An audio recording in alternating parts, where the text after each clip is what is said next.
Mas o negócio de sociedade, ele é... Eu diria que é um fator quase principal de um negócio dar muito certo ou dar muito errado.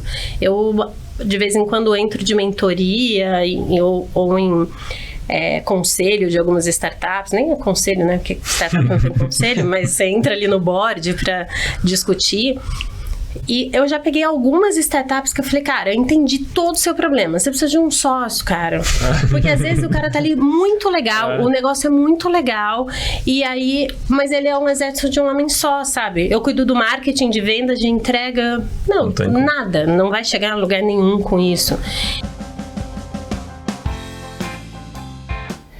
Fala pessoal, tudo bem? Eu sou o Pietro, sócio da Fisher Venture Builder, uma cofundadora de startups.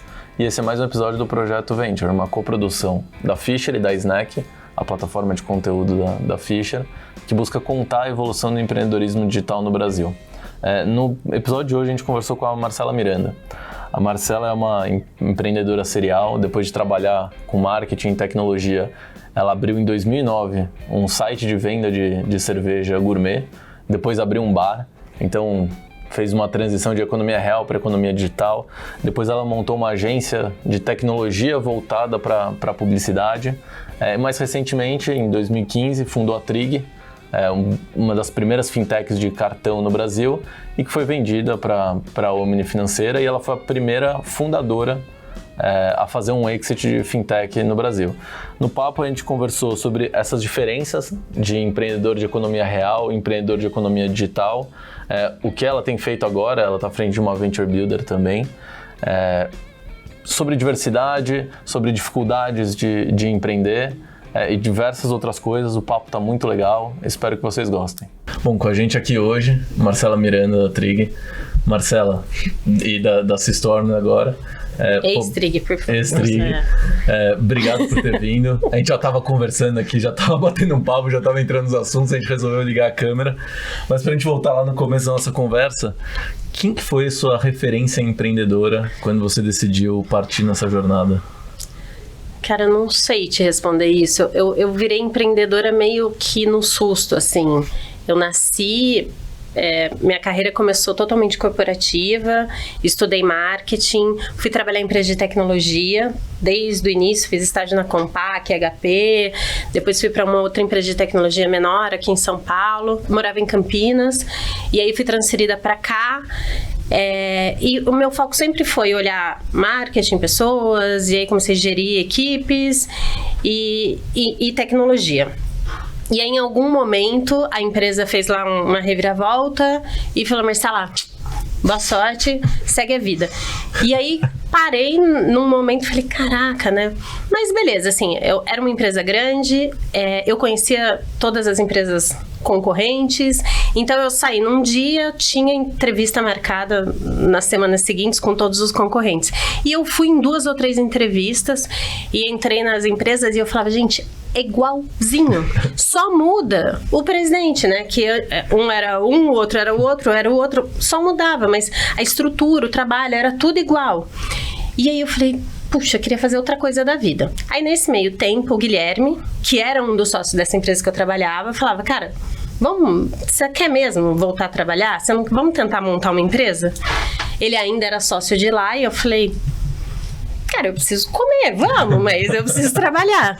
E aí, foi quando a gente começou a montar, e eu, enfim, comecei montando um site de cervejas importadas. Isso eu tô falando de 90 nada. Isso eu tô falando de 2008, 2009.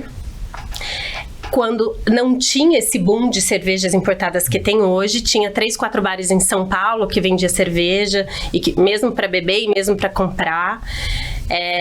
E ele é do Rio, então no Rio, se aqui em São Paulo tinha 4, no Rio tinha 1, e ele falou, puta, vamos montar um site que a gente entrega, e foi numa brincadeira, enfim, aí eu fui fazer um curso de Beer Sommelier, sou Beer Sommelier pela primeira turma de Beer Sommelier do Brasil. Mas você gosta de cerveja? Cara, gostei muito. Então, tudo começou porque a gente bebia cerveja, e aí foi... Seguindo, aí fui estudar cerveja e conheço cerveja, enfim.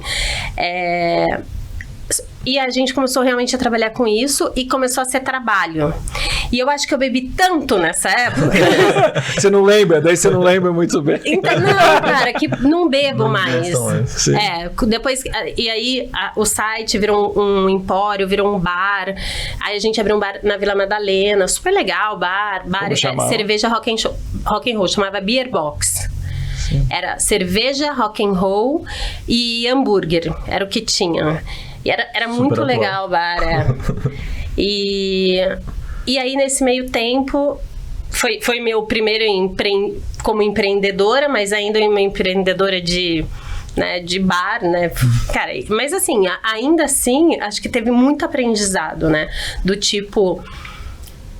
mergulhar no negócio para entender realmente como o negócio funciona, né? Então, fui abrir um bar, a porta, ela tem que ter um diâmetro X, porque tem que passar no mínimo X pessoas de não sei o quê. A escada não pode ter ponta, porque se alguém cai.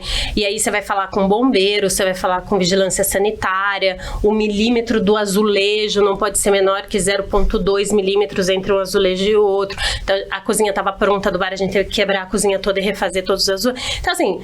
Mas beleza, acho que foi um mega aprendizado, mergulhei, fui estudar cerveja, entender a cerveja manteigada versus a cerveja belga versus italiana, não sei o que, quais são características. E acho que foi um aprendizado de, cara, mergulha que vai dar certo, né? Mas aí virei meio assim no susto, sabe? Não tive, quero ser igual fulano quando eu crescer. Acho que depois, quando eu fui construindo e fui entendendo o que era empreender, o que era gerir pessoas, o que era ser líder, ser referência, e aí você começa a se colocar em outro lugar, né? Tipo, quem ali eu tenho que seguir para que me sigam também, ou para que eu seja referência. Mas você tinha alguma noção do que era empreender, ou você foi, sem saber dos riscos, sem... Então, o Guilherme, que é meu sócio hoje nessa história, enfim, até hoje, ele já tinha empreendido, inclusive ele tinha uma empresa que foi comprada pela BRQ, que era a empresa que a gente trabalhava, então ele já veio de uma carreira empreendedora há bastante tempo. Mas eu entrei, cara, eu me joguei, e eu meio que tenho um pouco dessa característica, assim, vamos. Vamos e vai. Depois a gente vê como eu faço lá. E nessa época você estava rodando o site junto com o bar? A gente abriu o bar, a gente abriu o site e aí a gente entregava a cerveja em São Paulo, gelada, em até 3 horas. Cara, a gente já era mega Mercado Livre. Mercado Livre... O pessoal fazendo essa delivery, fazendo isso hoje. Fazia isso. Que ano? 2008, 2009? 2008, 2009. A gente... e foi assim, foi mega boom, porque a gente saiu na Veja, Jornal Nacional, Jornal Bom Dia São Paulo, sei lá, porque era cerveja importada, né? Eu não entregava Skol, mainstream, entregava cerveja, a gente importou cerveja, trouxe containers de cerveja, e aí, como a gente entregava, tinha um pessoal que gostava muito de cerveja, que falava assim, posso ir aí? Para eu ver o que você tem. E aí a gente tinha uma casa que na verdade era só estoque e operação do site. E aí a gente montou umas prateleiras com cerveja e falou, pode vir, né? E aí a galera ia lá e comprava. Mas era assim, era a casa. Você chegava, apertava a campainha, abria a porta, não era uma loja. Só que começou assim, posso fazer meu aniversário? Posso fazer não sei o quê? E a gente, não tem estrutura. E aí saiu de um site, virou um empóriozinho. E aí eu falei, bom, já que é pra ser assim, então vamos pra um bar e vamos pra Vila Madalena, que não faz nenhum sentido. A primeira casa era no Brooklyn, que não faz nenhum sentido a gente tá aqui no Brooklyn, vamos pra Vila Madalena. E a gente veio pra cá, abrimos um bar, fiquei 1 ano com bar. E nesse meio tempo a gente teve um sócio. E aí no final, quando as outras empresas começaram a nascer, a gente vendeu a nossa parte para esse sócio e ele seguiu com o bar e eu fiquei decepcionadíssima porque ele botou sertanejo, Skol. Acabou com a visão e o propósito. Cara, você não tem ideia.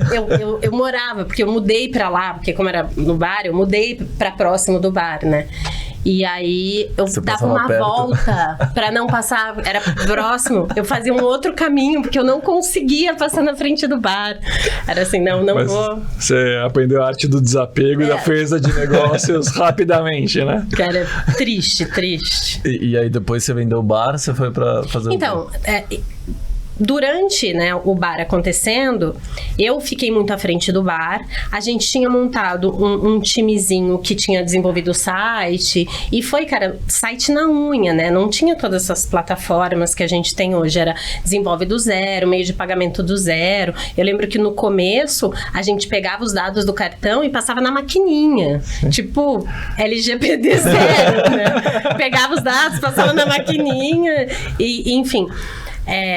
mas a gente montou essa estrutura. Quando começou o bar, essa estrutura meio que se perdeu, né? Não tinha mais função para eles ali no bar, mas o bar virou, como a gente estava na Vila Madalena, o bar virou um lugar de publicitários.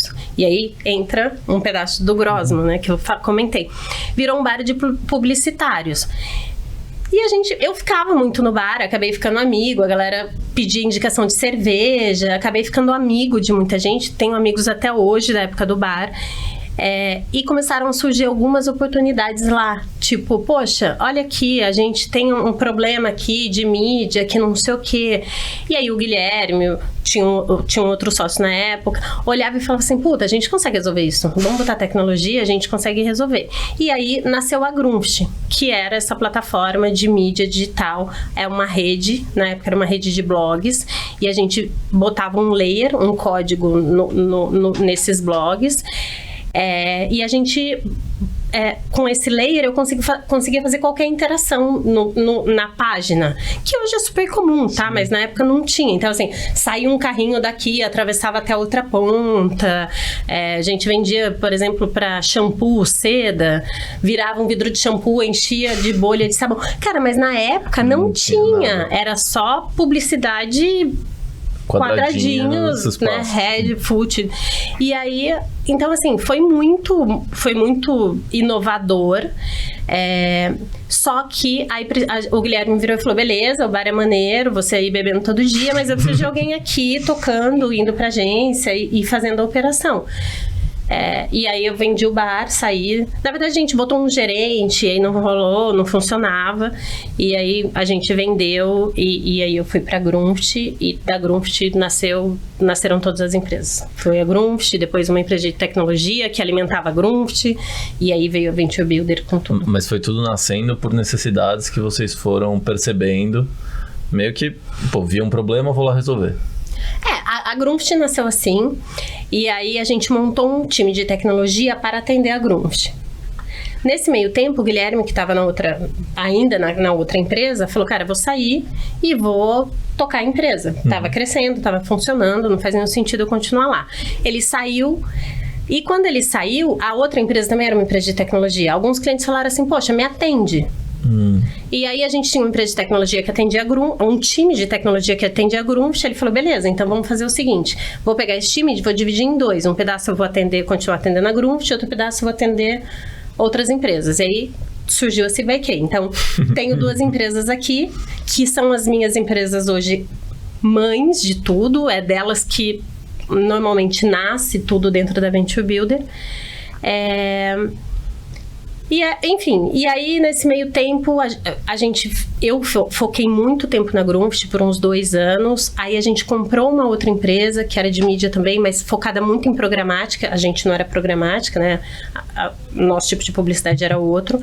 E a gente comprou essa empresa de programática e o Bruno veio e ele virou o head da Grunft. E nesse meio tempo a gente já estava com a Trig, começando a desenvolver a Trig. Então eu estava olhando muito para a Trig, a Grunft estava meio perdida ali, a gente trouxe o Bruno, a gente saiu totalmente da Trig, da Grunft, e a gente começou a desenvolver a Trig do zero. O Guilherme tinha ido para fora, visto lá, fintech lá, já estava bombando, trouxe a ideia, a gente começou a mexer aqui. E aí essa empresa de tecnologia, ela meio que virou o braço de todas as startups que nasceram. Hoje a gente tem da Grunft, saíram uns 3 ou 4 spin-offs que viraram outras empresas, outros produtos, muito focado em mídia. Então a gente tem dentro da Systorm uma vertical de startups de mídia. E, enfim, tem fintech, tem... E aí foram vindo outras oportunidades, outros empreendedores, né? Daí alguém vem, poxa, eu conheço alguém que tá com uma ideia legal e funciona, e, enfim, aí foi entrando e... Que ano você começou a Trig, então?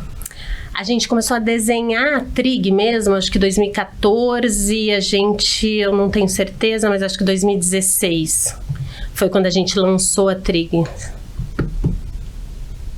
17.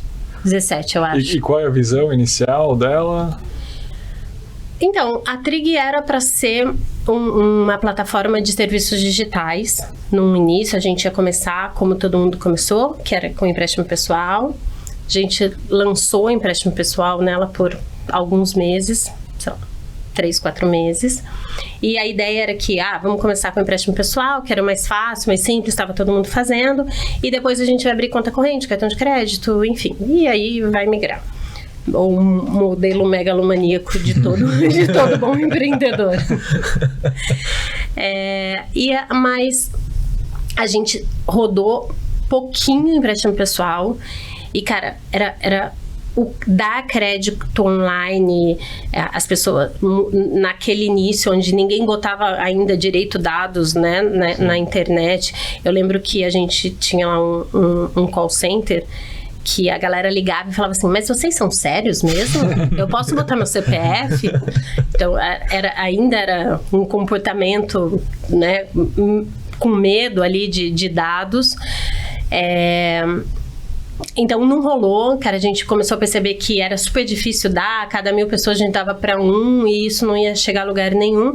E aí, muito rápido, a gente resolveu virar a chave e ir para cartão de crédito, que era um modelo um pouco mais estruturado, que a gente conseguia, era um pouco mais controlado. Não era nem estruturado, mas era um pouco mais controlado.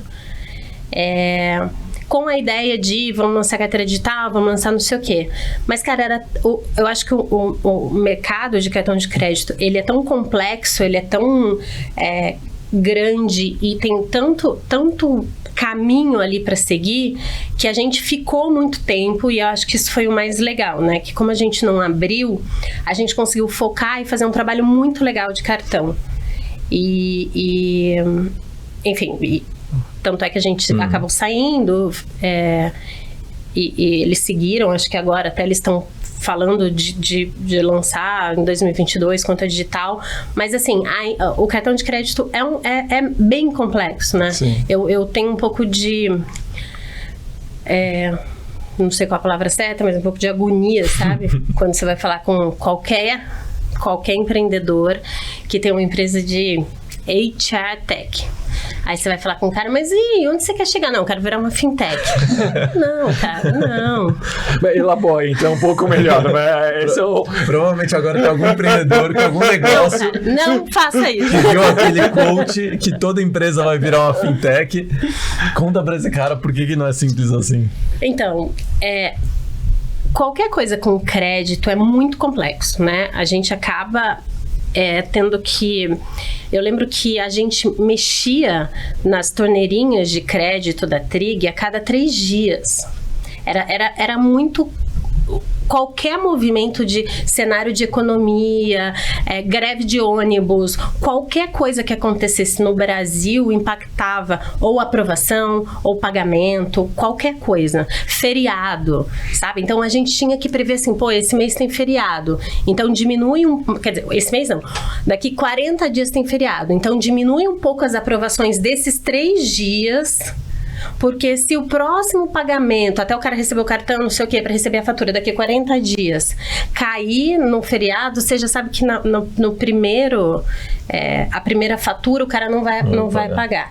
E tem um negócio de cartão de crédito que é o pagamento da primeira fatura, né? Que é ela que fala se o cara vai ser um bom ou mau pagador. Se ele já não paga a primeira fatura, cara, já é default, você já tem. Então, assim, é muito complexo. Então, quando você tem uma startup de qualquer coisa, né? E você está muito focado naquele modelo de negócio, para você montar uma fintech em paralelo àquilo, cara, é outra. É outra equipe, é outro business, é outro empreendedor, é outro modelo de negócio, é outro dinheiro. Não dá para pegar o dinheiro daqui e botar o dinheiro aqui, né? É outro tudo, assim. Tem que ter alguém olhando 24 horas. A gente tinha equipe, a gente não tinha nada terceirizado. Toda a equipe era interna, de marketing, de performance, de mídia. A menina de performance, ela olhava campanha de hora em hora. Tira essa campanha, bota mais dinheiro aqui, tira dinheiro daqui, essa campanha tá bombando mais, então tira dinheiro daqui, bota nela, não, agora virou, agora é essa. E é isso, porque é isso que faz com que você venda mais ou venda menos, ou qual é o público que realmente pede cartão e você aprova e que paga. Sim. Então, toda hora, todo mês a gente pegava quem pagou, qual o perfil desse público, então busca esse público. Isso. Agora, esse mês já não é mais esse público, é outro público. Então, é um negócio complexo. Eu tô aqui falando... já é complicado, mas assim, no dia a dia é muito mais. 0,5% de inadimplência, você quebra a mais ou a menos, você pode quebrar uma fintech, se você não tiver um respaldo, sim, né, de financeiro por trás, um funding por trás. Então, não é, eu entendo que a fintech ou o mercado financeiro, ele acaba trazendo um dinheiro que parece um pouco mais fácil, porque todo mundo quer crédito, todo mundo quer cartão, todo mundo quer crédito pessoal, todo mundo quer dinheiro de alguma forma. Mas a forma que isso vem, o fato de todo mundo ter cartão não quer dizer que todo mundo pague, não quer dizer que todo mundo gaste no seu cartão. E aí você precisa de muita equipe para aquilo. Então, sair de um HR Tech ou de uma InsurTech ou de qualquer tech para ir para uma fintech, cara, é outro bicho, é outro...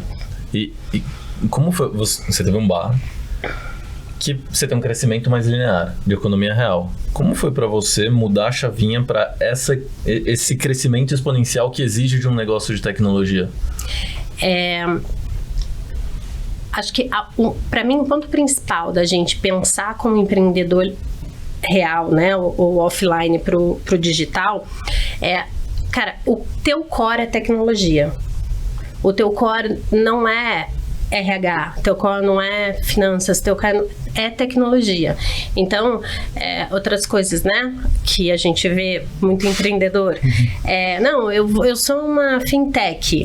E aí contratei aqui um CTO, eu tô pagando R$5.000 para ele. Cara, não vai funcionar. Se o CTO não for seu sócio com mais do que você de percentual, não vai funcionar, né? A tecnologia, ela tem que ser a base de tudo para você ter essa visão exponencial, para você ter a transformação digital mesmo, né? Eu até vi alguma coisa esses dias falando que a gente não deve mais falar de transformação digital, e sim de revolução, né? Porque não transforma. Mas acho que o olhar para a tecnologia tem que ser muito forte, né? E tecnologia mesmo. Como o software melhora a experiência daquela pessoa. E acho que o inovar nisso, eu sempre falei isso, que para mim, quando a gente inova, a gente muda a experiência do usuário final sobre algo que já existe. Você não precisa inovar e criar uma coisa que ninguém nunca fez, né? Que acho que foi um pouco do que as fintechs fizeram. Que, enfim, todas as techs hoje, Uber, né, e iFood, assim, você muda a experiência de pedir um táxi, comprar uma pizza, pedir seu cartão de crédito. Então, acho que isso é inovar.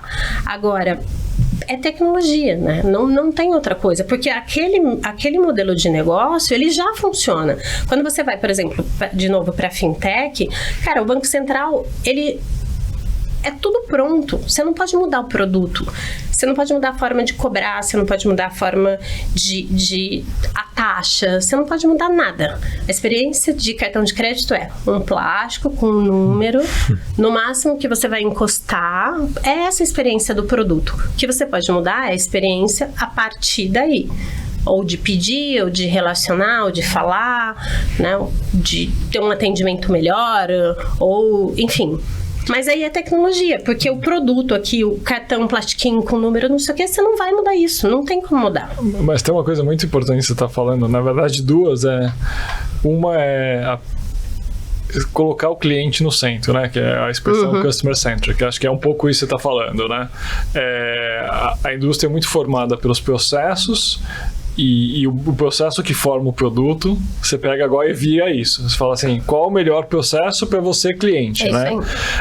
E como a tecnologia vai viabilizar isso, né? E, então, tentando meio que traduzir ou interpretar tudo que você está contando, a frase customer centric é tudo isso que você está contando, né?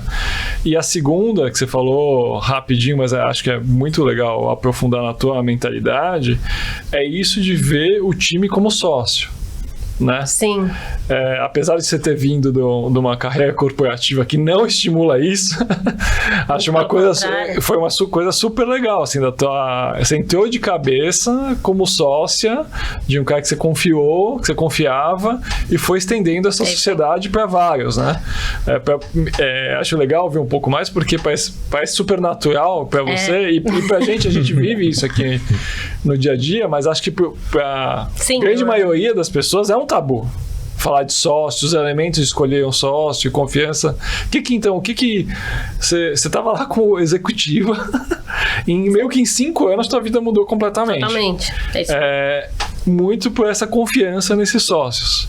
É isso? O que deu em você, cara? Então, hoje eu tenho uma média de uns 18 sócios entre todas as empresas, né? E assim, não é um relacionamento também de 1000 flores com todo mundo. Acho que vocês vivem isso e, cara, forma de ver as coisas, de ver gestão. Eu vivo brigando, né? Pô, vamos gerir mais desse jeito, vamos mais para esse caminho, enfim. Então, não é um relacionamento tranquilo, principalmente se você não conhece, se não, até quando você conhece, quando é seu pai, sua mãe, seu irmão, mesmo assim, né, quando entra em negócios, ele gera um pouco mais de estresse, mas eu acho que quando você traz uma pessoa para a sociedade, ele assume um compromisso do teu lado. Ele tá colocando os riscos dele também naquele negócio, né? Quando você traz só um funcionário numa posição simplesmente de funcionário, cara, se ele não tiver muito comprado com o projeto, muito pilhado com aquilo, se alguém oferecer R$500 a mais, R$1.000 a mais, ele vai embora.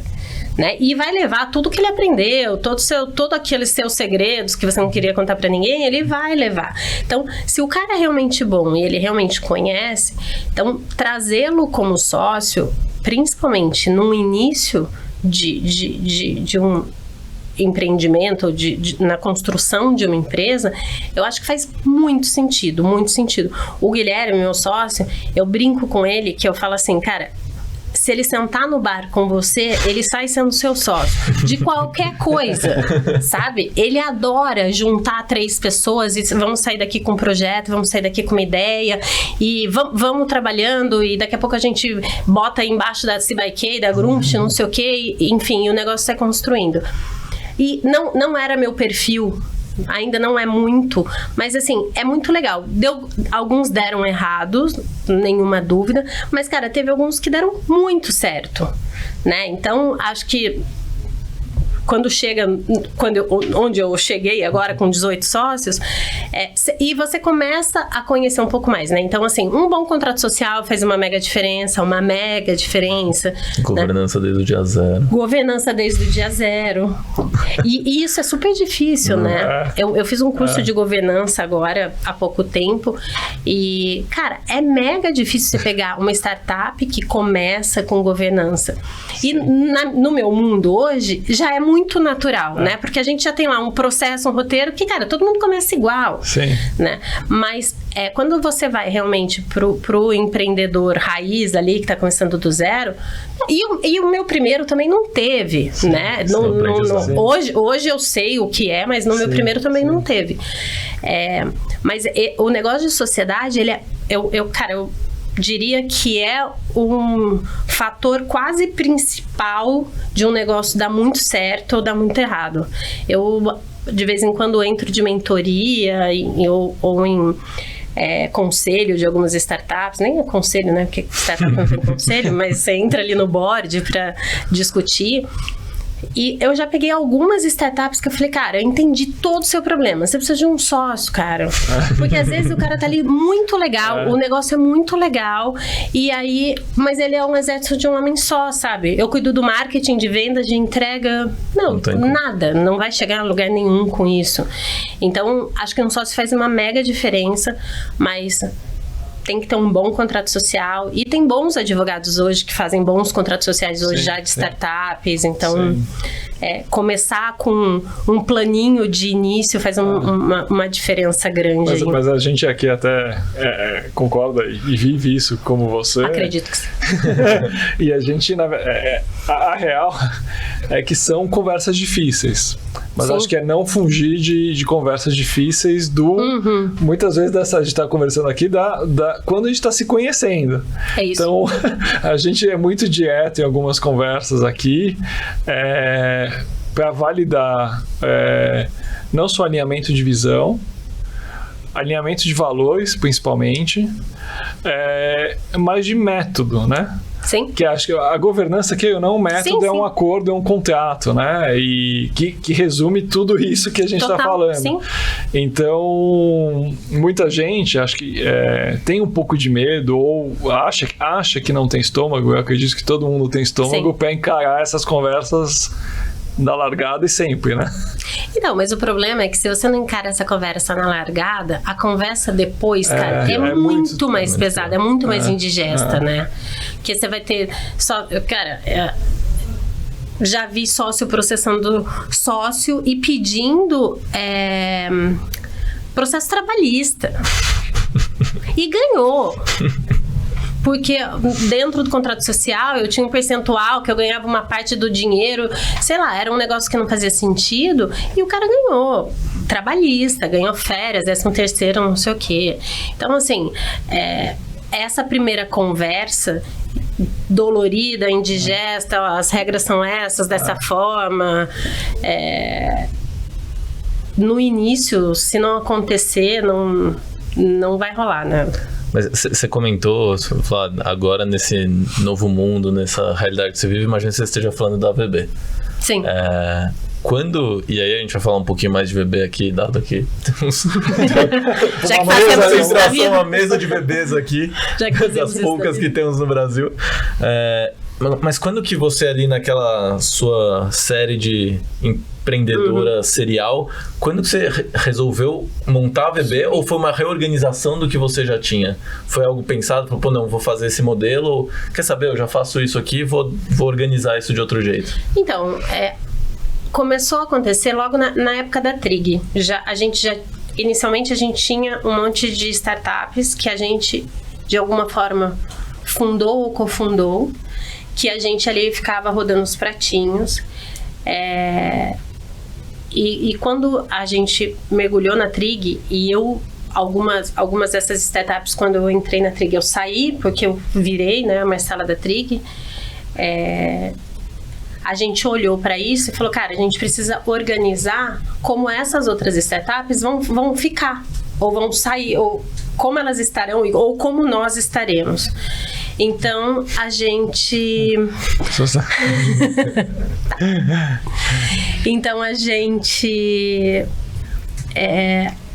resolveu organizar essas startups, de que forma a gente vai organizá-las.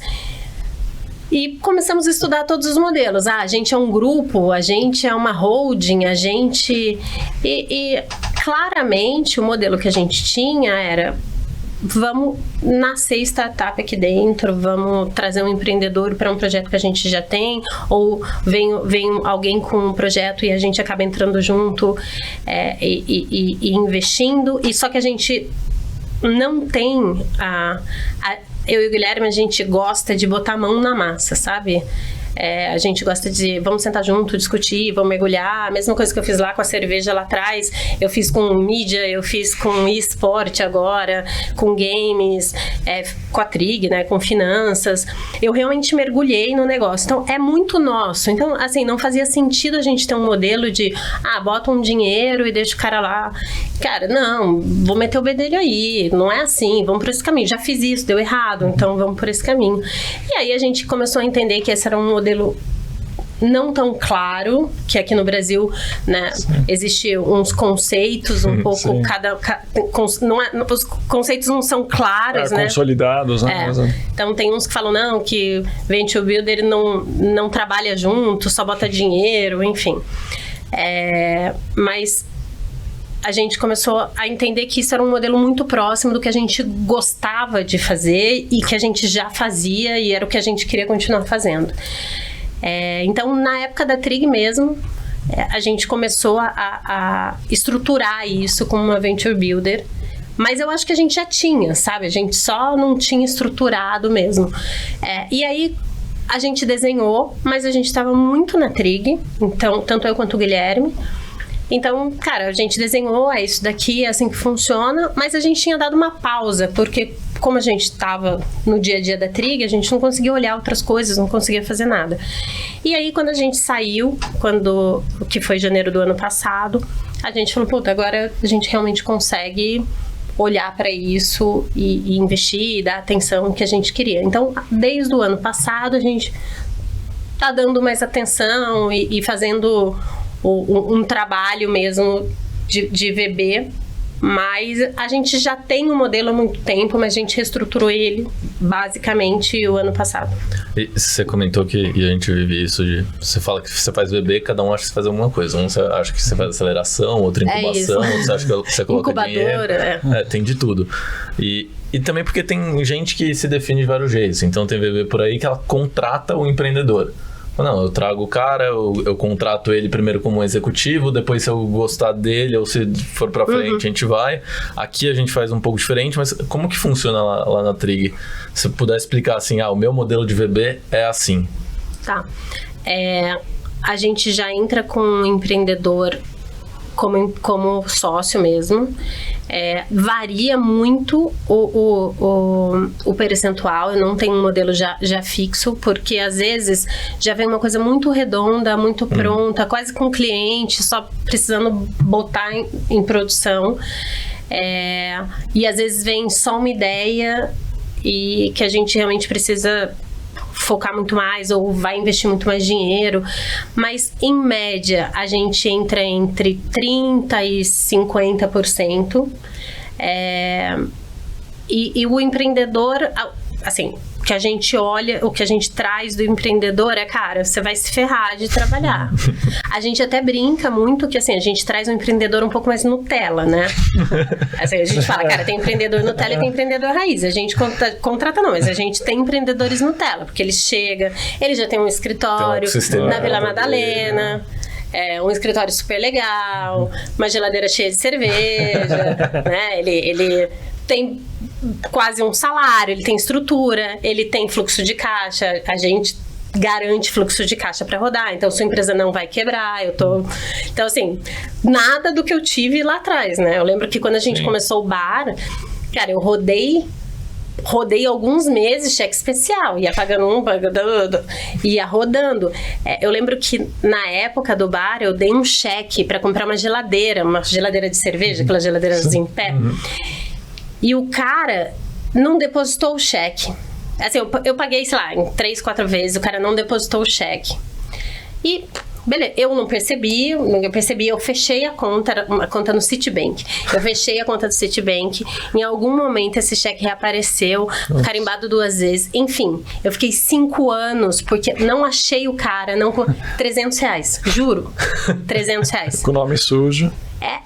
Os meus sócios, mas assim, a gente precisa pegar um giro no banco. Não dá, porque o nome da Marcelo.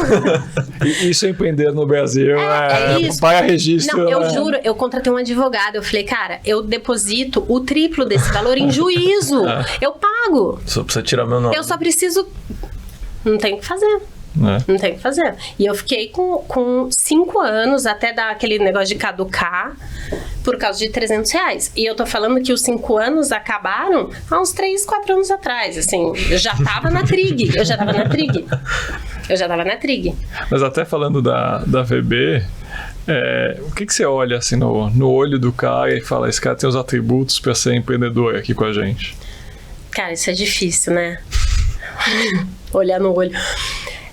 Mas acho que tem alguns pontos principais, assim. Primeiro, alguns valores, eu acho que você falou isso no começo, e pra mim isso é mega importante. A gente tem uma coisa muito, muito, muito de respeito, mas no sentido de... eu vou sentar na mesma mesa que todo mundo, sabe? A gente não tem sala... Enfim, acho que isso é uma coisa muito startupeira já, mas a gente já pegou alguns empreendedores que, cara, eu quero uma sala, né? Eu preciso ter uma cadeira mais alta do que a de todo mundo. A gente já pegou alguns casos assim de, não, mas eu sou chefe, você tem que me obedecer, sabe? A gente já pegou muito, muito empreendedor que a gente teve que falar, cara, ou muda ou não vai rolar. Então, acho que esse valor de respeito e... não sei como falar, mas assim, esse olhar muito de comportamento de startup, eu não sei se é startup não, mas de nova economia, de nova geração, né? Você pega, hoje eu vi uma matéria que eu nem sei se é verdade, mas que a geração Z, eles estão numa pegada de gastar menos dinheiro, eles estão usando a usar fone com fio. Eles não querem mais os AirPods, eles querem fone mesmo. E eu acho que tem muito essa pegada de, cara, a galera não tá preocupada mais, né, com as mesmas coisas. Com as mesmas coisas, os valores são outros. E eu acho que é essa galera que vai transformar, né? Não adianta a gente pegar 50, 60 anos... Eu tenho 40, então começando 50. Vou começar lá. Não adianta a gente pegar a galera muito mais velha. E sim, tem alguns que a gente traz pra cá, mas assim, cara, é outra visão e tá tudo bem, sim. Né? E foi a escola dele, foi como ele viveu e tá tranquilo. E eu acho que tem empresas de economia real, cara, que estão vendendo e estão faturando e tá lindo, então nenhuma crítica a esse modelo, mas para estar desse lado, cara, você tem que seguir algumas regras, tem que seguir algumas condutas que a gente está desse lado. Mas para mim o principal, assim, é uma visão mais 360 de mundo, porque a gente também já pegou alguns empreendedores que conheciam muito daquele modelo de negócio, sabe? Cara, sei tudo disso daqui, mas não conseguia levantar e olhar para fora. O que está acontecendo lá fora, o que está acontecendo do teu lado, né? Será que só o cara que faz igualzinho você é concorrente? Daquele negócio concorrente da Netflix, é meu filho jogando PS5, é o celular. Então, mas eu acho que isso para mim tem um ponto assim... Que a gente olha muito, que é o quanto realmente você consegue olhar para o todo e trazer até novos ares, né? A Grunft, durante eu tô falando de 10 anos de Grunft, com o Bruno, cara, a gente pivotou a Grunft umas 5, 6 vezes. Durante a pandemia, a gente pivotou ela 2 vezes. Porque, não... Cara, mudou. E assim, e se o Bruno não tem essa visão de, cara, vai ferrar daqui 2 meses, eu preciso... E não foram grandes, né, mudanças, mas assim, cara, eu preciso mudar alguma coisa aqui que não vai deixar a Grunft quebrar. Então, esse olhar... E é super difícil, tá? Não é natural. De achar isso. Então, acho que pra mim esse é o ponto principal, porque eu acho que o resto você ensina, cara. Mas por que não é natural? Acho que isso é uma coisa legal, assim, da gente... Que a gente também sente a mesma coisa, mas é legal... Você acha que é uma coisa do Brasil? Não sei. Eu sei lá, eu acho que é meio nosso, assim, né? De estar muito, e eu acho só, em zona de conforto. Isso é meu mundo, isso é o que eu conheço. E, cara, olhar pra fora, tipo, a gente tá estudando agora NFT. Cara, assim, eu falei, tô ficando, já tô entrando lá na casa dos caras dos 50. Não, porque tem coisa que eu não consigo, né? Eu falo, o Guilherme me explicou, daí eu falei, beleza, agora eu vou ler pra tentar entender. Porque é um negócio, não, é uma figurinha, mas onde vai ficar essa figurinha? É um álbum. Eu falei, mas entendi. Mas assim, alguém vê essa figurinha? A gente tava conversando sobre isso. Ele imagina uma figurinha. Aí eu falei, tá, então imagina. E aí você tem daí eu falei, mas você tem um álbum pra colocar essa figurinha? Não, porque ninguém vê essa figurinha. Eu falei, então não é uma figurinha? Porque uma figurinha normalmente você tem pra alguém Entrou ver. uma conversa existencial já. Então me dá outro exemplo. Figurinha não é. Não, porque um álbum alguém vai ver, você bota lá e alguém vai ver, mas você... E é isso, né? Não é uma coisa fácil. E se eu tô aqui, cara, tô aqui, tô funcionando, as coisas estão fluindo. Sim. Será que vale a pena eu ir realmente lá estudar NFT? Será que vale a pena eu entender de blockchain, de Pix e, enfim, o que o Open Bank vai trazer? E o Open Bank vai trazer oportunidade pra caramba. Mas, cara, mergulha nele pra entender tudo isso. Vale a pena? Sabe? Pô, mas tô tão feliz aqui no meu mundinho de esporte aqui. Então, mas assim, eu acho, tá? É o meu sentimento, assim, conseguir sair do nosso, parar de olhar pro nosso umbigo e olhar pra fora, não é tão confortável, né? E pra mim também não é, tá? Não, acho que não é pra ninguém. Mas tem algumas pessoas que falam, cara, beleza, vou lá ver, mesmo desconfortável. Mas não sei se todo mundo encara de boa esse desconforto. Mas tô divagando aqui agora, não tenho certeza, não. Não, que é o conforto versus o lifelong learning, né? Assim, é meio jargão, mas acho que você tá resumindo isso, assim, que tipo... Não é fácil, realmente, assim, abraçar toda hora isso, uma mudança de contexto. E acho que tem uma coisa também de empreender, que é essa inquietude intelectual. Acho que é isso que você está tentando falar, né? Assim, que, cara, todo dia, abraçar que todo dia vai ser diferente e que a gente vai ter que aprender uma coisa diferente e desapegar de outra. É intenso, assim. E acho que também é intenso para quem está ao nosso redor. Então precisa... Acho que a gente fala muito aqui de família, de lifestyle... É um lifestyle intenso, assim. Viver... Você chega em casa cada dia falando de um tema diferente. Não, e até o escolher, né? Porque não é NFT. NFT é Open Banking, não sei o que, metaverso. Agora chegou o tal do metaverso. Eu tava lá, eu fui pro Web Summit agora. E aí todo mundo falando, não, porque o metaverso. Eu falei, gente, o metaverso era só um negócio de videogame. Não... E aí o Facebook tá lá discutindo metaverso e o Web Summit, sei lá, vou dar um chute aqui, 10% das palestras aconteceu em cima de metaverso. O Facebook, inclusive, levou um vídeo lá do que vai ser o metaverso do futuro. Então, assim, o que você vai escolher, né? E não dá para ser tudo. E acho que até um pouco desse negócio de... dessa necessidade de intelectual, da gente saber de tudo, chega uma hora que dá uma estressada.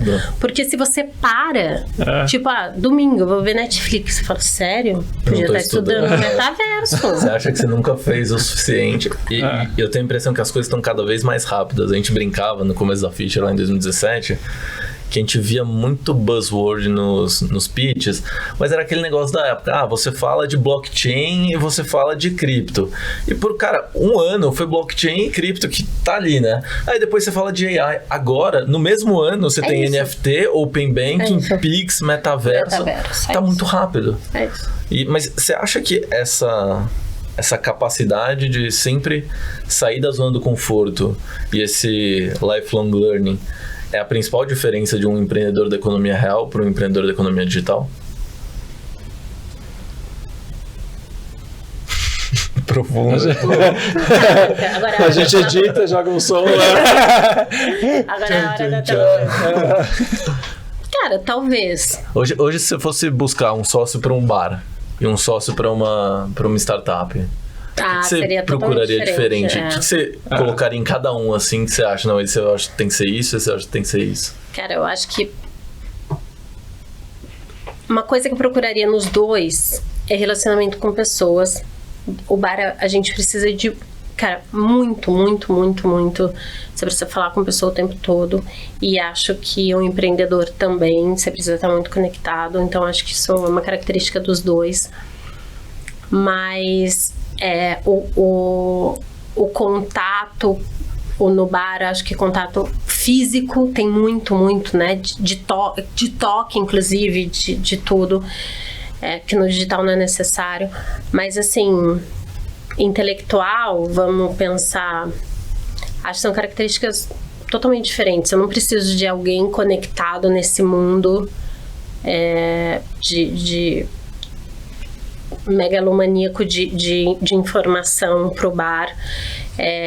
Mas você precisa de alguém que entenda muito sobre todo o ecossistema. Então, você precisa saber sobre compra, você precisa saber sobre armazenamento, como isso tem que... como o estoque tem que estar guardado, controle de estoque. É um negócio totalmente mais old school. Processual, talvez. Processual. Tem que ser alguém que goste de descontar estoque, fazer fechamento de caixa na mão, porque sai todas aquelas tipinhas. Não sei se sai mais. Na época sai. Mas eu acho que tem toda uma parte muito manual disso tudo, né? Mas para a nova economia, eu acho que tem que estar conectado, cara. E assim, você não precisa estar aprofundado em nada, né? E eu acho que é isso que eu tento fazer. Acho que a gente vai se aprofundando conforme isso vai entrando muito em dia a dia. Mas entender, saber o que é metaverso, saber conceito de NFT, saber conceito de blockchain, acho que ajuda a abrir oportunidades. A gente investiu agora em esporte. E aqui no Brasil o esporte, enfim, ainda é um bicho de 7 cabeças, né? Eu brinco que quando a gente começou a fintech lá atrás, a gente tinha uma marola aqui e lá fora tava bombando. Isso 2016, 2017. Fintech lá nos Estados Unidos já era o que existia. E aqui a gente tava as pessoas ligando para saber se podia botar CPF no site.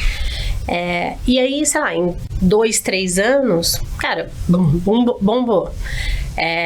E eu vejo que em esporte a gente tá exatamente nesse momento aqui. Lá fora bombando, galera injetando dinheiro, milhões de dólares, premiações de campeonatos de 2, 3 milhões de dólares.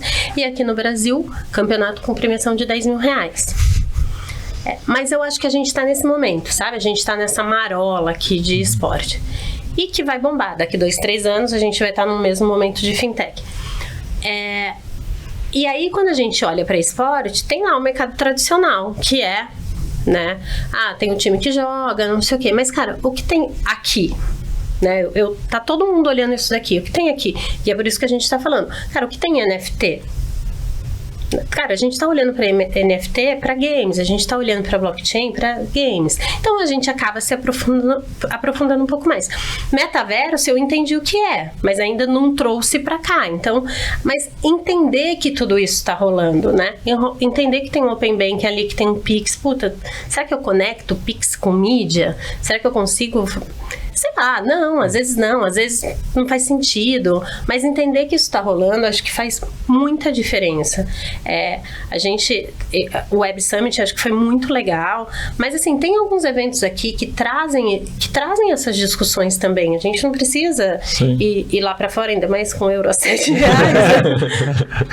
Não precisa. Uma amiga minha o cartão falou, tá chegando ainda. Uma amiga minha falou assim, mas você só ficou uma semana? Eu falei, amiga, meu cartão de crédito eu deveria ter ficado só 3 dias. A gente tava brincando que fazer PCR pra entrar no stand lá no pavilhão era quase o preço do ingresso. Então, mas você sabe que no final eles aceitaram vacina. Sim. Só que a nossa vacina não tem foto. Porque eles aceitam um documento que tem que passaporte, ter foto. Eu fiz dois. O negócio de vacina deveria ter foto. É verdade. E aí eles não aceitavam, mas no final eles liberaram a... Mas você falou um negócio interessante de fintech. E, bom, a gente na Fisher começou focado em fintech, mas é engraçado porque você teve a onda lá atrás de meio de pagamento, aí você teve investimento lá no começo e que depois voltou com tudo agora. Você teve banco digital para PJ. Por que etapa da onda de fintech você acha que a gente tá?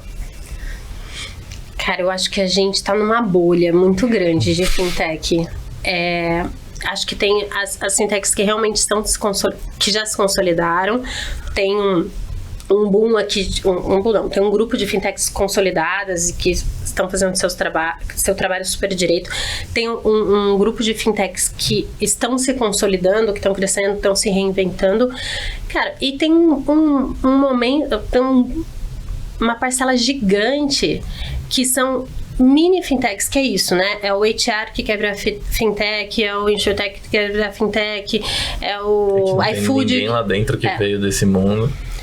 E o iFood quer virar fintech, mas beleza, ele tem dinheiro pra caramba e aí ele vai conseguir virar.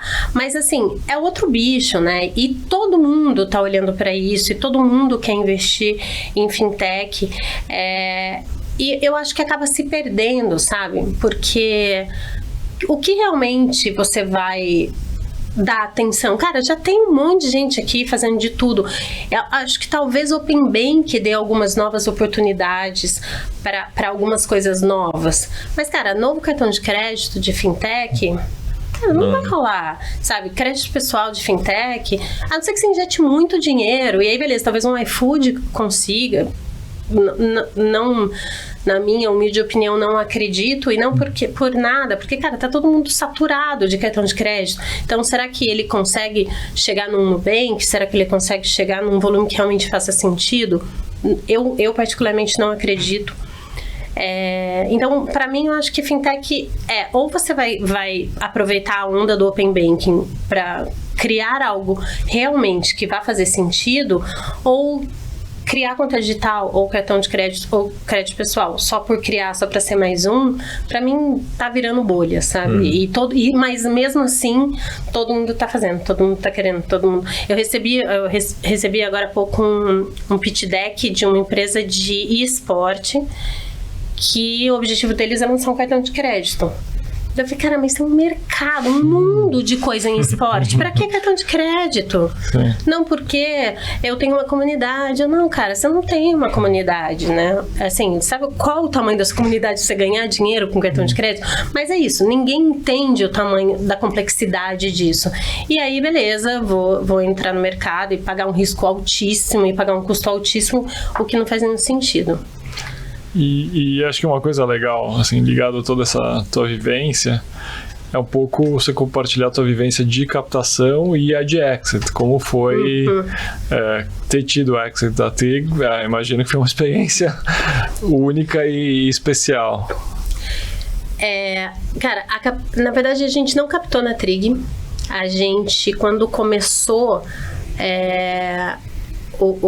a gente entrou com um sócio, que era a Omni, que na época era uma financeira, e depois eles compraram um banco e viraram um branco. Então, a gente não teve captação. Na verdade, a conversa foi, a gente estava procurando uma financeira para ser barriga de aluguel. A gente pode... Será? Não, será que todo mundo sabe? Não, compartilha. Barriga de aluguel é quando a gente pega o meu... Como... Só quem pode emprestar dinheiro ou dar crédito é uma instituição financeira. Como a gente não era uma instituição financeira, eu preciso pegar o meu dinheiro e passar por uma instituição financeira usando o meu dinheiro para dar crédito. E a gente foi procurar uma instituição financeira para fazer esse modelo. E aí a Omni falou, cara, eu quero, mas eu não quero o seu dinheiro. Até porque você não vai ter dinheiro para fazer o que realmente precisa fazer, o que era total verdade, né? Pra gente crescer do jeito que crescer, a gente realmente não ia ter dinheiro. E eu quero ser sócio, quero um percentual. Então,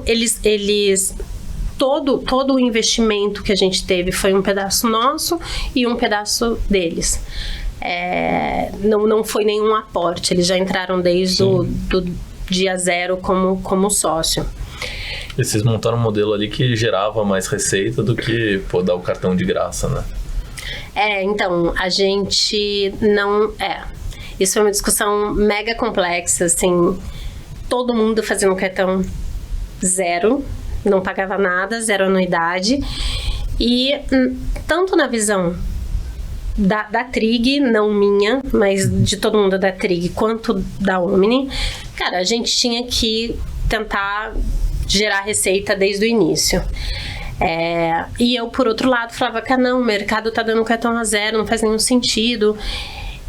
E aí, enfim, a gente achou um modelo que começou a fazer sentido na minha cabeça, que foi o modelo de cashback, que a gente realmente devolvia dinheiro, né? E aí tinha lá que se você gastasse a partir de tantos reais, você já zerava a tua anuidade. Mas, enfim, desde o início, a ideia da Trig cara, a gente precisa ser rentável, a gente precisa ser uma empresa que, mesmo que o fluxo de caixa atrapalhe tudo, mas que no final a gente seja saudável, né? Sim, sim. E acho que essa foi a discussão desde o início. E, cara, e no final foi muito legal, assim, eu duvidava do modelo, eu não acreditava, mas a gente fez algumas pesquisas, inclusive com empresas de fora, a gente fez uma pesquisa com a própria Visa sobre isso, e tinha umas coisas muito legais, tipo, as pessoas usavam mais os cartões da Trig do que outros cartões bandeirado Visa, de fintechs, tá? Comparando fintechs Visa. E aí a Visa trouxe essa visão pra gente. A gente não tinha os nomes dos concorrentes, mas era Trig versus todas as outras fintechs Visa. E tinha uns números muito legais. Então, assim, as pessoas usavam 30%, 40% mais, era 36%, 37% mais os cartões da Trig do que os outros cartões. E aí depois a gente foi fazer uma outra pesquisa em cima disso para poder entender. E no final era, como eu pago... Gerou um engajamento maior.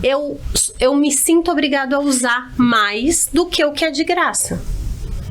Então eu tinha um número de cartões ativos, mesmo no percentual, eu tinha um uso muito maior de cartões ativos do que outras fintechs que davam cartão de graça. Porque no final a galera ia pegando um monte de cartão, botava na carteira, mas o da Trig, como eu pago, eu vou usar o da Trig. Então, a gente começou a entender todo esse negócio de comportamento, né? Cara, tem aí uma discussão mega necessária sobre comportamento, sobre tudo. E eu defendo muito que a revolução ou a transformação digital só acontece porque a gente teve uma mudança comportamental num nível absurdo. O Itaú lançou, não sei se vocês lembram, o teclado Itaú pro WhatsApp há uns, uns 2 anos antes da Trig. E, cara, ninguém usava aquilo. Né?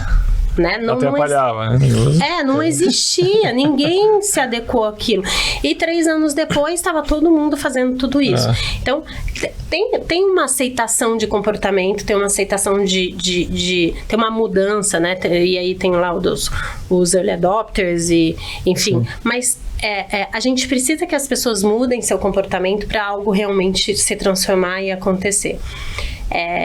Então, quando a gente começou a entender isso na Trig, foi quando a gente realmente mudou muita coisa lá, né? Que a gente começou a focar num público geek, e a gente começou a fazer realmente uma conexão, e a gente fez trouxe o Omelete, trouxe o Warner, e esse engajamento, mesmo cobrando anuidade, mesmo cobrando remissão de cartão, que ninguém fazia, a gente fazia, tinha um engajamento muito grande, tinha um ticket médio, a gente tinha um ticket médio que era 20% mais alto do que as outras fintechs da Visa.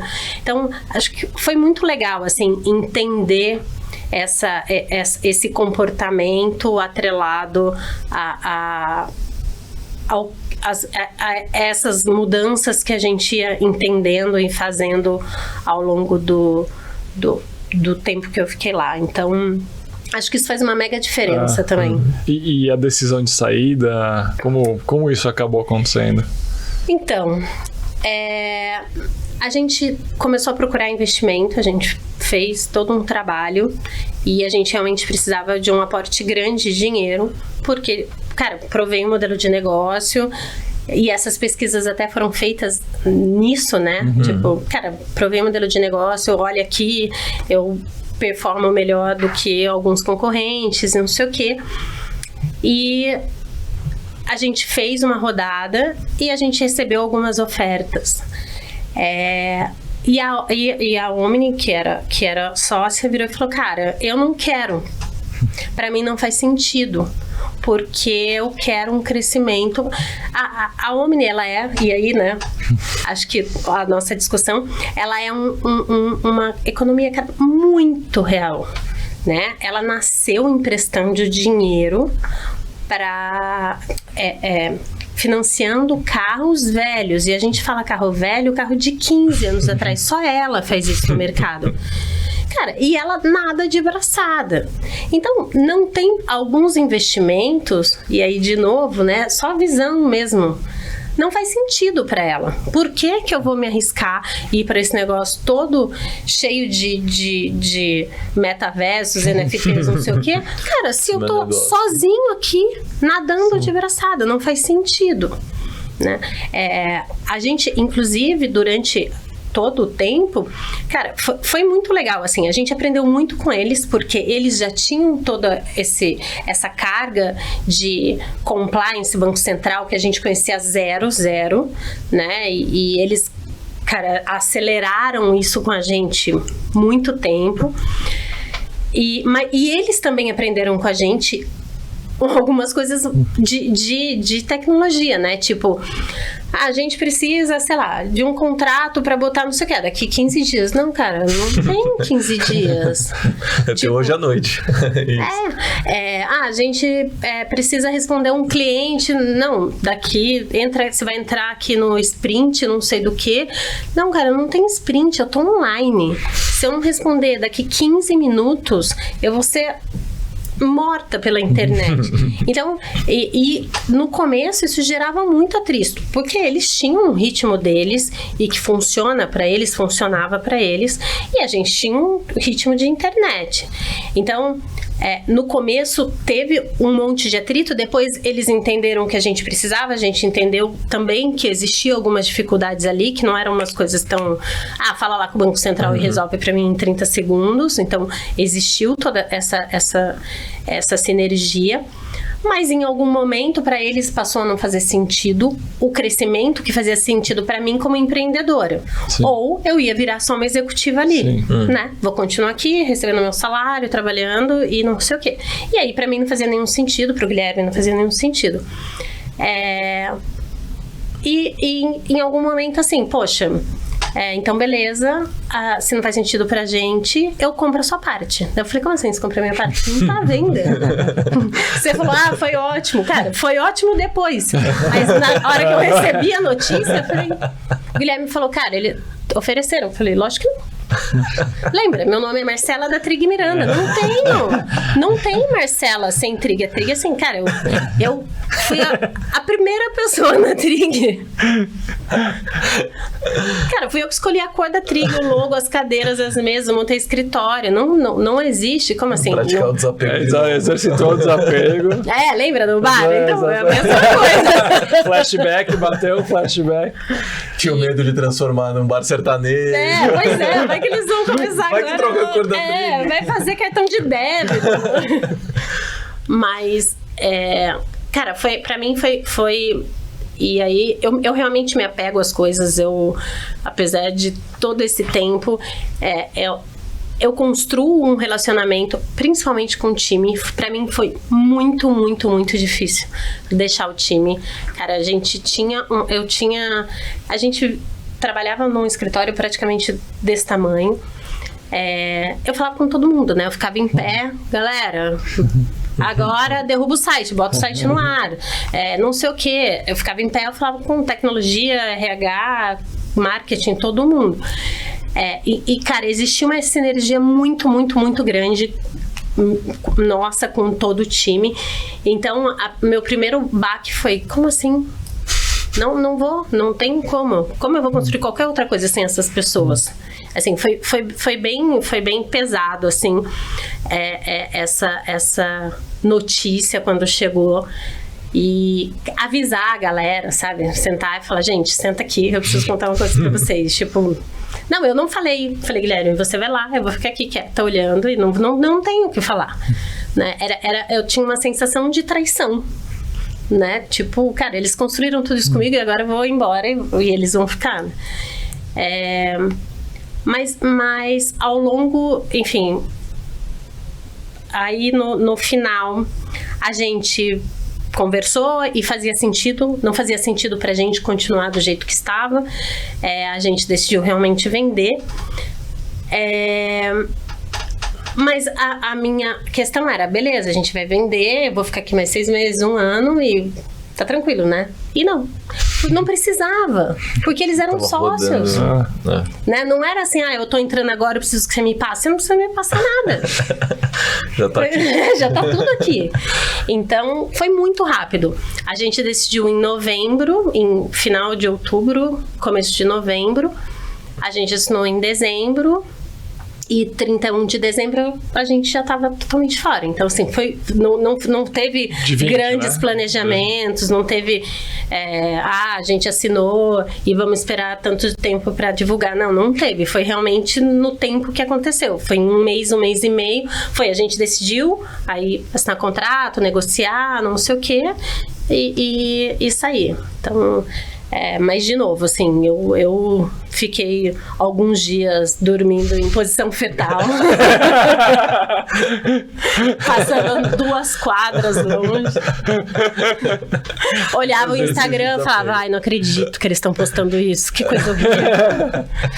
A gente, com a venda da ata, às vezes eu vi um negocinho ali no Instagram falando, não. É isso. Desapega. Entregou a chave. Mas, cara, a gente já tá... mas é difícil. Não, difícil. Mas você dedica tanto esforço àquele negócio, uma parte tão grande do seu tempo, da sua vida, que depois, ainda mais sendo rápido assim, né? Não tem um processo. Não teve desapego, né? Foi tipo, vai. Mas o Guilherme, meu sócio, cara, ele... Cara, vendi, tá bom? Próximo, eu admiro, assim. Mas ele é um extremo de um lado e eu sou um extremo do outro, né? Mas ele falou, cara, vai ser incrível, vamos criar outras coisas. A gente já tinha montado essa história, tava parada, vamos olhar para outras coisas. E outras trigs e outros exits, e aí por coincidência ou não, mas 2-3 meses depois a gente vendeu uma insurtech que a gente tinha. E então, daí ele falou, tá vendo, vários exits, daí parou. Por enquanto, calma. Mas eu tava falando... 8 meses, eu gastei esse... Já tá coçando. Haja vida. Mas eu tava falando isso hoje com o pessoal aqui de uma startup nossa, que eles falam, não, mas... Se a gente vende, a gente faz o quê? Faz a próxima. Você vem aqui, senta na Fischer de novo, a gente começa numa mesinha ali, faz de novo, cresce o time e é o nosso ciclo. Mas a gente já tá... já tá 1h10. Eu queria partir para duas perguntas finais. Na verdade, 3, vai. O primeiro é... Como que esse estilo de vida empreendedor impactou no seu dia a dia fora do trabalho, na sua vida pessoal? Cara, eu acho que foi ao contrário. Eu acho que meu estilo de vida, ele se incluiu dentro do meu estilo empreendedor, sabe? Eu acho que muita coisa do meu trabalho, como eu acabo estudando muita coisa, como eu acabo aprendendo muita coisa, virou um pouco de lifestyle, né? Então, às vezes, e sem sacanagem, às vezes sábado e domingo, tipo, vou dar uma estudada sobre algum conceito, alguma coisa nova. Então, enfim, acho que sim, né? Eu tenho filhos e tenho uma vida paralela a tudo isso com eles, mas eu sempre tô conectada, eu sempre tô olhando, eu sempre tô vendo alguma coisa, salvo para ver daqui a pouco. Mas acho que o impacto maior foi de sair do mundo totalmente offline para um mundo muito conectado, né? E com a própria Trig, Porque a Grunft, apesar dela ser digital, ela não era B2C. Então, as coisas fluíam de outra forma, né? Não era exatamente um processo que a gente precisava estar gerando muito conteúdo. Ela acontecia. Quando eu fui para Trig, ela era muito B2C.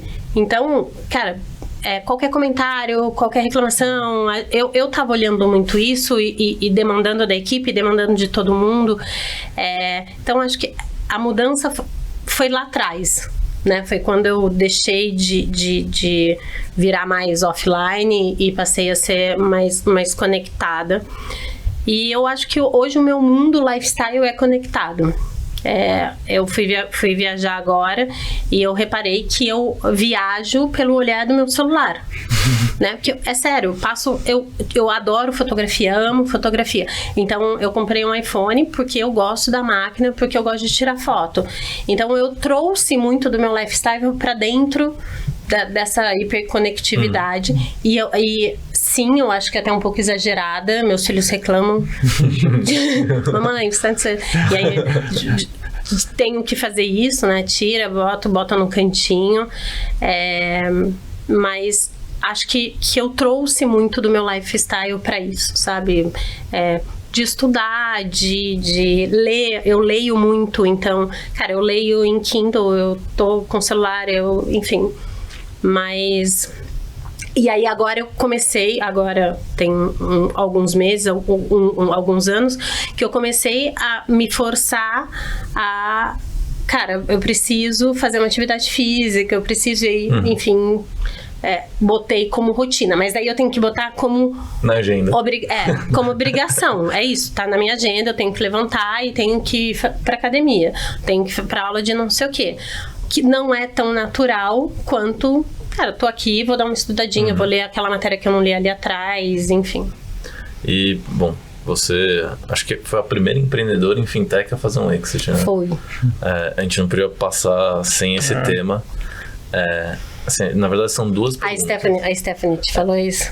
Ela falou que é a maior dor de corno dela. Foi por pouco. Ela perdeu por pouco. E ela tava negociando já. Então, ela tava na negociação e eu atropelei. Ela era pra ser minha. Eu falei, desculpa, cara, eu nem queria vender. Viu? Eu nem queria. Manda um beijo pra ela. Ela tá lá em Nova York agora, tá melhor que a gente. Ela teve aqui com a gente, umas 2 semanas atrás a gente gravou. Mas, assim, na verdade são 2 perguntas. Uma hoje você está num papel de referência, de exemplo. Como você se sente estando nesse papel e quais recomendações você dá para a gente criar um ecossistema mais inclusivo e mais diverso? Cara, acho que para a gente criar esse ecossistema acho que a gente precisa de todo o ecossistema, né? Acho que não adianta... acho que tem um movimento muito grande das mulheres falando sobre inclusão, e aí a gente pode abranger, sair só de mulheres, podemos ir para pretos, gays, enfim. Mas eu acho que não adianta mulher falar sobre... Não adianta só, né? Acho que não adianta. Não adianta só a mulher falar sobre isso. Acho que a gente precisa de todo o ecossistema, sabe? A gente precisa de homens falando, a gente precisa de empresas investindo, a gente precisa ouvir outras empreendedoras, isso daqui que a gente está fazendo agora. A gente precisa que as VBs invistam em mulheres. Eu conhecia, não sei se vocês conhecem, a Alicia, da We Impact. Acho que super vale um papo com elas. Ela tem um fundo só para investimento em mulheres empreendedoras. Conheci ela agora em Lisboa. E já conhecia, mas conheci pessoalmente agora em Lisboa. E eu acho que é isso, né? Acho que todo o ecossistema tem que estar olhando para isso. E de verdade, acho que está acontecendo. Tá? Acho que talvez a passos um pouco mais lentos do que a gente gostaria, mas já está acontecendo, né? A gente já vê todo esse movimento. Eu me atrasei hoje porque a gente está gravando um documentário sobre o cenário feminino de esporte. Porque é muito pior. né? É muito pior. A gente tem um time de esporte só de meninas. Elas jogaram e ganharam de um time de meninos, que era uma partida mista. Porque não faz diferença videogame, né? Não é igual ao esporte. Cara, a capacidade que você tem de jogar videogame pra menino ou pra menina num controle ou num teclado é a mesma. Então, elas jogando um campeonato misto, elas ganharam de um time de meninos e elas foram escrachadas porque duvidaram que eram meninas jogando, porque nunca meninas iriam ganhar desse time feminino. Então, acontece muito isso. Alguns cenários, alguns mercados ainda um pouco mais pesados, outros cenários um pouco, você percebe essa movimentação um pouco maior, mas eu acho que está acontecendo a mudança. A gente está chacoalhando as coisas, né? Tem marcas olhando para isso, tem empresas olhando para isso, tem venture builders olhando para isso, tem fundos olhando para isso. Então, eu acho que a gente tem que continuar movimentando, né? Além da gente falar, de vir aqui, acho que a gente tem que mostrar, sabe? Eu não sou... você não vai me ver levantando, olhem para as mulheres, defendam as mulheres. Cara, na verdade, o que eu tô fazendo tô aqui sendo exemplo, tô aqui mostrando, tô aqui falando, tô aqui construindo, tô aqui entrando no mercado de esporte, que é um mercado totalmente masculino, e tô lá dando a cara e brigando e investindo e trabalhando. E eu acho que isso eu trago muito mais gente do que simplesmente, e eu não tô falando que não vale o falar, acho que vale sim, mas acho que a gente tem que estar aqui fazendo acontecer. Cara, eu sou a primeira mulher que fez um exit, a Esté é a segunda, e não faz nenhuma diferença se eu sou a primeira ou se eu sou a segunda. Cara, somos mulheres que fizemos exits e tem um monte de cara que não fez e, puta, animal. E tá tudo bem, sabe? Vamos montar outras coisas, enfim, eu acho que essa construção que a Stephanie faz, eu faço, enfim, posso dar N nomes, Melissa, Ana, conheço uma galera que faz isso não só em fintech, como em outras áreas. Eu acho que essa movimentação e a gente mostrando que é capaz e fazendo exit e contando o que a gente constrói, né? Eu acho que isso que vai fazer a diferença. E as pessoas entendendo que esse cenário precisa movimentar. E aí eu tô falando só de mulheres, mas acho que isso abrange para qualquer outra coisa. Animal, é isso aí. E assim, uma pergunta que a gente faz para todo mundo no final: com a experiência de hoje, o que você falaria para Marcela lá do começo da jornada empreendedora?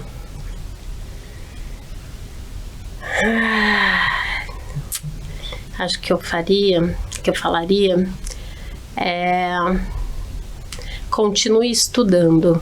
Eu acho que uma coisa que eu fiz muito e desde lá de trás e que eu continuo fazendo assim, é mergulhar muito em tudo o que eu vou entrar, né? Então eu fiz isso lá com cerveja, fiz isso com mídia, fiz com fintech, fiz na Trig, tô fazendo agora com esporte, e eu realmente tento entender todo o ecossistema. Agora com esporte, cara, eu fiz grupo de discussão com pais para entender a visão de pais sobre por que os filhos podem ou não podem jogar videogame. Eu fiz grupo com os amigos do meu filho para entender porque eles gostam de jogar videogame. Depois fui conversar com agência, fui conversar com marca. Por que vocês não investem? Que a maior dor dos times é não ter investimento. Por que não investe? Aí fui conversar com os times o porquê que eles acham que não investe. Fui conversar com casa de aposta. Enfim, eu realmente fui entender o ecossistema para poder olhar para isso e falar, cara, tem alguma sinergia aqui, dá para conectar. Veja bem, não adianta as marcas investirem se os pais não querem que os filhos jogam, elas não vão entrar em atrito com os pais. Então, qual é outro caminho? Ou não, dá para mudar a cabeça dos pais, onde a gente reconstrói, onde a gente constrói. Então, acho que o que eu diria para ela é continue estudando, sabe? Mergulha mais do que você puder. Entenda além do mercado, né? Acho que entenda o que está acontecendo no ecossistema, com seus amigos, com seus parceiros, com concorrentes, não concorrentes, mas estude. Acho que para mim isso é o principal, assim, de tudo. E agora, pra gente finalizar de vez, quem que você acha que deveria estar nessa cadeira pra gente fazer essas mesmas perguntas e contar a jornada? Cara, eu tenho 2 pessoas que eu indicaria e acho que sairiam coisas muito legais daqui. Uma é a Ana Vale. A Ana, ela é fundadora de uma Logitech. E ela tá voando. Eles foram esses dias para o Ministério de Tecnologia, de Transporte de Tecnologia. Eles estão mudando, eles botaram tecnologia em logística, mas de uma forma excepcional. Acho que vale super um papo com ela. Eu não entendo de logística, mas é muito legal, assim. A gente até olhou muito elas. A gente vai ter um papo, eu acabei ficando próxima dela. A gente queria investir nelas. A gente fez alguns papos, mas ela era um pouco maior do que minha tese, então não conseguimos, mas a gente acabou ficando muito próxima. E acho que ela tá fazendo um trabalho super legal. E acho que um outro cara que é o Bruno, que é esse meu sócio de mídia, que ele tem uma visão, cara, totalmente diferente, uma visão bem 360 de mundo, de mídia. Ele consegue mergulhar em tudo de mídia, em todas aquelas DSPs e todas aquelas sopas de letrinha que eu falo pra gente falar com ele, a gente aperta a tecla SAP. Mas ele consegue mergulhar no técnico disso, mas ele consegue ter uma visão bem ampla e bem grande também sobre mercado, mundo, e eu acho que ele também tem essa visão de empreendedor, ele era agente de turismo e hoje, cara, ele nada dentro de startups de mídia. Então essa transformação dele também foi muito legal e acho que vale um papo com ele também. Sensacional. Legal, fantástico, Marcelo. Obrigado. Obrigado Valeu. por participar e compartilhar. E pessoal, lembrando que esse é mais um episódio da série Venture, que a gente busca contar a história de empreendedores digitais no Brasil e como evoluiu esse ecossistema. Então acessem lá no site da Fisher, nas redes sociais, tanto da Fisher quanto da Snack, site da Snack. Os links vão estar todos na descrição e a gente se vê na próxima.